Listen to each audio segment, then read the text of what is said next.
we have a present for you. Isn't that great news?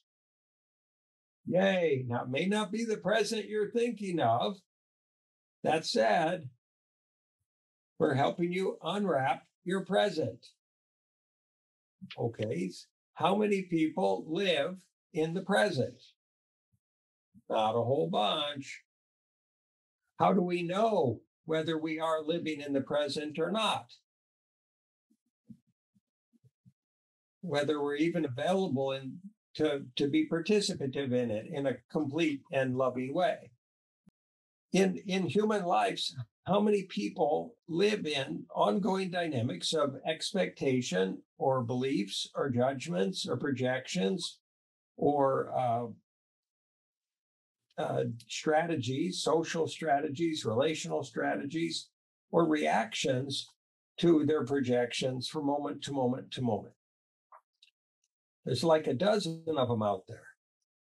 And then if you say, well, if we took that wrapper, if we said there were three wrappers around the present, and if you've ever unwrapped a present and found a wrapper inside the wrapper, and then you had to unwrap that one. So if you took off the outside wrapper of expectational relationship dynamics and strategies, and you say, well, underneath that, there's safety and control strategies and pain avoidance and abandonment strategies and projections and beliefs and values. And you say, well, gosh, that's a whole nother wrapper. I got to take that whole wrapper off. And then below that, you've got past wounding and unhealed traumas and pain and associated projections that could all happen again. And you say, well, gosh, that's a third wrapper, and I've got to unpeel that wrapper. And then I get down to, well, I want to have what I want my way. And that doesn't let you see the present either, because you're busy wanting what you want, the way you want it. So if you take off that fourth wrapper, you get down to just being present and just able to just love.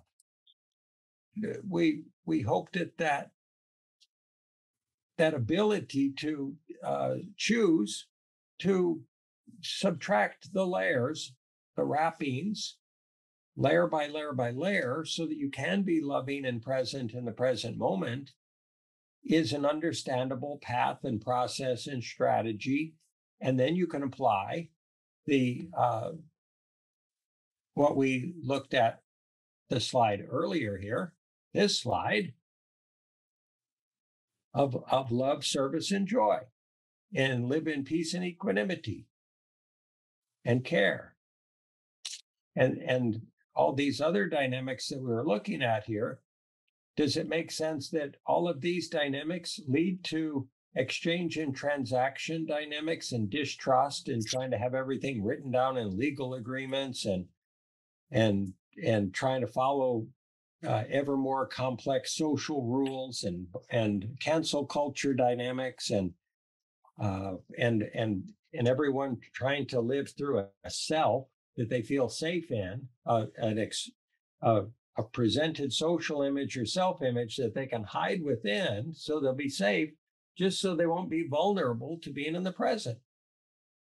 We would suggest that there's actually another layer, another step you could take if you are open to it. And that's unwrapping your soul's present.